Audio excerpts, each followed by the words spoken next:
c'est la toute première biographie d'Elisabeth Borne, une enquête très fouillée, une enquête sensible aussi sur une femme aussi secrète qu'exigeante, pour qui les blessures de l'enfance sont encore à vif. On en parle toutes les deux après l'invitation signée ce soir Hélène Bonduel. Regardez.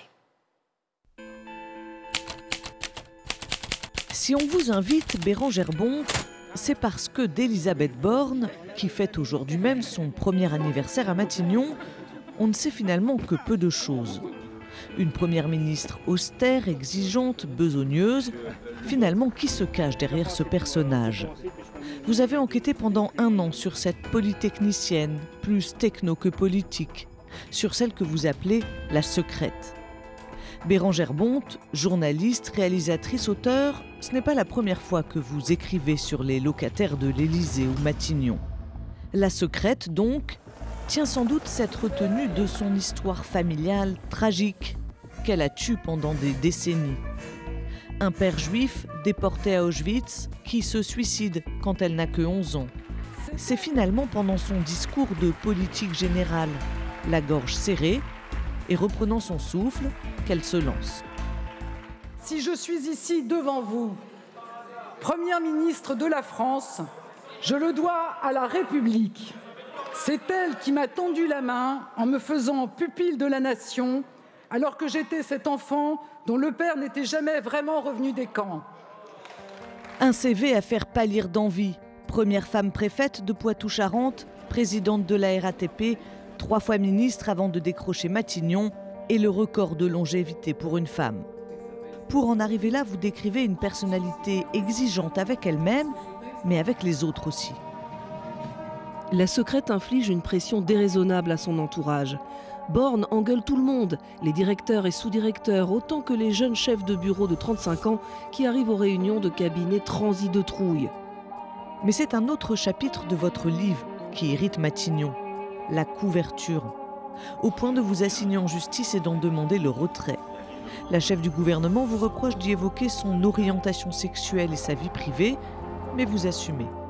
Observé à toutes ses époques professionnelles, depuis son divorce, le mystère de cette femme qui n'a pas de vie en dehors du boulot alimente forcément le trouble.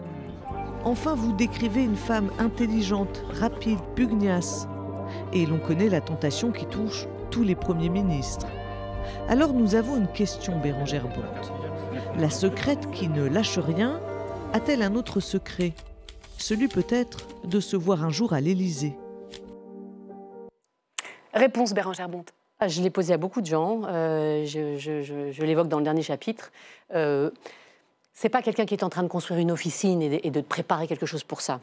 En revanche, c'est une question qui l'inquiète beaucoup et qui m'a valu, moi, des coups de fil un peu sur le tard de Matignon. Qu'on lui prête des ambitions présidentielles? Qu'on puisse penser que, effectivement, depuis toute petite, elle a certaines de ses amies qui lui disent prochaine étape, c'est l'Élysée, des politiques qui me l'ont dit. C'est-à-dire qu'on sait qu'une présidentielle, c'est toujours, on dit toujours, la rencontre d'une personne à un moment avec le peuple, etc.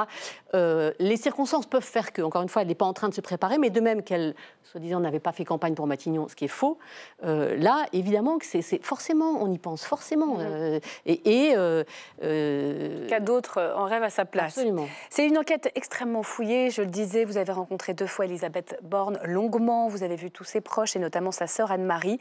Enquête qui permet d'abord de comprendre le traumatisme de l'enfance, ce père qui n'est donc jamais revenu des camps et qui va se défenestrer. Qu'il est revenu, mais... Jamais totalement, vous avez raison de préciser. Et qui va se suicider dans la maison de famille, même si la famille hésite encore sur la version. Maison de Livarot en Normandie, alors qu'Elisabeth Borne n'a que 11 ans. Parlez-nous de Joseph Bornstein, devenu Joseph Borne, à sa sortie d'Auschwitz. C'est un homme qui rentre des camps, qui était résistant, qui a un parcours de résistant assez admirable, comme beaucoup de résistants. Évidemment, c'est presque une banalité de dire ça, mais qui d'ailleurs s'engage dans les réseaux de résistance sans trop le dire à son père, qui lui-même est apatride, qui est venu se réfugier en France avec ses 4 fils juste après le décès de sa femme, et ils étaient eux en Belgique à ce moment-là, et qui est arrêté une fois, qui est arrêté une deuxième fois, qui s'échappe, et qui survit à Auschwitz avec son frère. Ils sont partis, ils ont été déportés à 5, ils ne sont revenus qu'à 2, lui on le voit ici, et son frère. Avec on le voit là. Et il sera finalement, à partir de la naissance d'Elisabeth Borne, c'est une dépression qui va l'amener progressivement jusqu'à cette issue fatale. Et c'est une enfance qui est évidemment marquée par ce père qui, avec des barreaux aux fenêtres, avec quelques moments de relation, mais elle dit elle-même que son père avait une relation très forte avec sa sœur. Et elle m'a dit, mais j'ai dû réécouter 4 fois le dictaphone, et je crois que ça lui suffisait. Voilà. Alors, c'est un père qui a commencé à la sortie des camps à parler, à témoigner comme beaucoup d'autres survivants, et qu'on a fait taire. Ça, c'est aussi un des éléments assez surprenants, parce que beaucoup de déportés n'ont pas raconté. Lui, il a tout de suite beaucoup parlé, sauf que le curé du village, 2 lettres avaient été publiées, où il racontait les chambres à gaz, l'horreur de ces camps. Et le curé du village a dit, mais vous racontez n'importe quoi, comment pouvez-vous inventer ça? Et de ce jour-là... Il s'est muré dans le silence. C'est sa mère, Marguerite, qui va d'une manière particulière être un peu porteuse de cette histoire, alors qu'elle n'est pas juive. Non, elle est catholique et elle va beaucoup d'ailleurs travailler, et jusqu'à ces derniers jours, elle est décédée à 95 ans, donc voilà, et elle a beaucoup travaillé sur le rapprochement des deux cultures et des 2 religions, notamment sur la fin de sa vie, où elle va apprendre l'hébreu, le yiddish. C'est ça, pour pouvoir traduire les textes elle-même. Et travailler, effectivement, c'est quelque chose qui a été très, très, très fort chez elle et qui était la suite logique, une forme d'hommage, évidemment, à son mari décédé depuis déjà longtemps. Et aujourd'hui, sa sœur, donc l'aînée Anne-Marie, reçoit des informations de partout sur cette histoire familiale. Oui, l'arrivée d'Elisabeth Borne à Matignon a évidemment amené pas mal de témoignages, de recherches. Parfois, il y a eu une enquête très intéressante du Dauphiné libéré, de nos confrères, qui sont allés chercher dans les archives départementales les conditions de l'arrestation de la famille Borne, avec un logeur qui les a dénoncés, qui a dit « Je crois bien que ces Bornes n'ont pas tout à fait ce nom-là, et c'est un prête-nom pour cacher des Israélites », enfin tous ces termes abominables. Et oui, c'est une histoire très très lourde qu'elle porte, qui est évidemment douloureuse, dont elle n'a pas réussi à parler pendant très très longtemps. Et je raconte à quel point, c'est très étonnant, il y a une journaliste du New York Times qui est venue la voir. Ils ont fait 2 fois un portrait depuis son entrée à Matignon. Ils sont fascinés par cette histoire, les Américains. Et la journaliste du New York Times lui a dit, mais aux États-Unis, vous auriez fait votre carrière politique là-dessus. Et elle, moi, m'a dit qu'elle a longtemps hésité. Elle ne veut pas ou elle ne peut pas? C'est les deux. Les deux, ça reste très douloureux, mais elle avait aussi visiblement la crainte qu'on le lui reproche d'utiliser ça. Alors, elle dit très pudiquement que son environnement était un peu lourd, jusqu'à fuir quand même l'appartement familial à 16 ans. Ouais. Oui, c'est une femme libre. Qui s'est émancipée, comme elle m'a dit. C'est assez étonnant. Je veux dire, 16 ans à cette époque-là, c'est quand même pas non plus... on est à la fin des années 70, pas si fréquent, mais elle trouve ça... elle ne voit pas où est le problème. En l'occurrence, elle s'en va avec celui qui deviendra le père de son fils. Donc, oui, enfin, rien n'est... Sauvée aussi grâce aux mathématiques. Alors, douée d'une mémoire exceptionnelle. Elle a une conscience assez claire de ce qui s'est passé, en tout cas, puis progressivement elle l'a compris, mais au moment du suicide, au moment où vraiment elle se retrouve toute seule, le monde s'écroule, et elle se dit, il n'y a qu'un truc qui tient dans la vie, c'est les maths. Les maths, c'est 1 ou 0. Et donc elle s'est effectivement enfermée là-dedans, un peu coupée de ses émotions, il faut bien le dire. Je veux dire, tous les témoignages des différentes époques de sa vie, toutes les époques professionnelles, rapportent ça d'une façon ou d'une autre. Alors, polytechnicienne en 1981, elle devient ingénieure des ponts. Elle commence une carrière politique d'abord comme haut fonctionnaire, puis elle devient conseillère, équipement, éducation, Jack Lang, Lionel Jospin, préfète en Poitou-Charentes. Elle devient patronne de la SNCF puis de la RATP. C'est une femme de gauche. Quelles sont ses convictions ? Alors, moi, j'ai toujours du mal à la dire de gauche. Anne-Marie Draquin me dit, bien sûr que non, elle n'a jamais été de gauche. Aurélien Rousseau, son directeur de cabinet, me dit, mais si, mais dans nos premiers échanges sur le travail, sur la valeur du travail, j'ai vu la femme de gauche. Moi, je pense, c'est pas quelqu'un qui a une charpente politique, une culture politique. Elle n'a pas biberonné aux biographies de Blum et de Mendès France, de Jean Lacouture. On n'est pas là-dedans. En revanche, qui a un fond de valeur très fort, oui, de solidarité, évidemment liée à la situation dans laquelle s'est retrouvée sa maman veuve. Ça, c'est une chose, sachant que les entreprises familiales avaient fait faillite. Et puis, c'est des rencontres, en fait. C'est surtout des rencontres, alors celle de son futur mari, par exemple, et puis celle de Lionel Jospin, à qui elle a adhéré comme homme.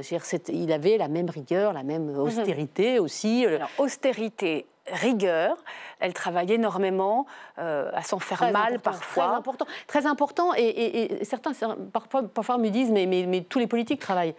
Non, madame, pardon, mais non. Je veux dire, ça fait pour le coup, ça fait du bien. C'est une pure ingénieure, quelqu'un pour qui les choses sont précises, qui déroute beaucoup, je pense, dans la classe politique. Ça lui vaut des qualificatifs de techno, alors ça, elle qui supporte sont dits pas. de façon très péjorative. Le procès en déconnexion du terrain, elle supporte pas. C'est une vraie politique, vous diriez? Quand elle dit, par exemple, j'utiliserai plus le 49.3, elle a un sens politique, vraiment? Elle a un sens politique au sens où, par exemple, la période de Poitou-Charentes, par exemple, elle se retrouve préfète. Alors, franchement... alors qu'elle avait fait des cabinets à la mairie de Paris, à l'urbanisme, chez Lionel Jospin à Matignon, vous vous retrouvez préfète, vous devez quand même sacrément faire en sorte que tous ces gens se parlent. Elle tord le bras de Ségolène Royal, qui est présidente de région, pour lui faire mettre la main au pot sur un projet de Jean-Pierre Raffarin, qui est son ennemi juré. Donc elle sait arriver à ses fins politiques. Absolument. C'est une terreur, ça on l'a compris, avec ses collaborateurs. Absolument aussi. Je voudrais qu'on en vienne à l'assignation en justice et ces chapitres dont Elisabeth Borne demande le retrait. Ce ne sont pas des chapitres entiers, ce sont des passages, parfois sur des choses totalement anodines, mais effectivement, pour le coup, c'est quand même une vraie surprise et une source d'inquiétude, il faut le dire franchement, qu'une première ministre en exercice, tout d'un coup, demande effectivement à... Voilà, j'espère que la justice nous rappellera qu'on a le droit d'enquêter et d'écrire. Vous précisiez pour nos téléspectateurs, vous assumez d'avoir évoqué ces rumeurs concernant son orientation sexuelle? Mais moi, je pars d'éléments qu'elle a soit elle-même mis sur la table, soit c'est très proche, ou soit d'éléments qui étaient dans le débat. Les rumeurs d'homosexualité, elles ne viennent pas de moi. Elle dément en arrivant.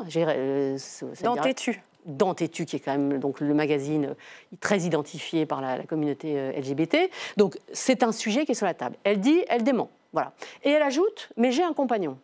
Qu'est-ce que vous faites? Vous faites la bio. Vous cherchez qui est cette personne. S'il avait eu un profil totalement, entre guillemets, anodin, s'il avait été prof de sport ou boucher charcutier, et j'adore la viande, l'histoire était terminée, sauf qu'il a un profil très politique, qui pose énormément de questions. Il a été candidat aux européennes, il est très engagé, il a été président d'une association qui appelait à la manif pour tous jusqu'à cet hiver. Elle l'a embauché à la RATP quand elle était présidente. Autant de questions que j'ai voulu lui poser, une fois que j'ai vraiment eu la certitude. Et sur cette photo, surtout, qui a été publiée par Closer. Voilà, et il se trouve qu'à la fin de la fin, je découvre qu'en fait, depuis 2 ans, il est paxé avec une autre femme. Il le dit lui-même sur son blog. Donc, en fait, la seule certitude que j'ai finalement, c'est que cet homme n'est pas son compagnon. Pourquoi mettez ça sur la table? Ça pose des vraies questions, je veux dire, honnêtement. Voilà, ça s'appelle un mensonge. D'ailleurs, selon vos sources, l'Élysée aurait même trouvé épatante l'idée qu'une première ministre fasse son coming out. C'est son anniversaire à Matignon. Aujourd'hui, je vais vous montrer un tout petit extrait. Voilà comment on lui a fêté sur les bancs de l'hémicycle, côté insoumis. En l'espace d'1 an, vous avez fait de notre pays une poudrière.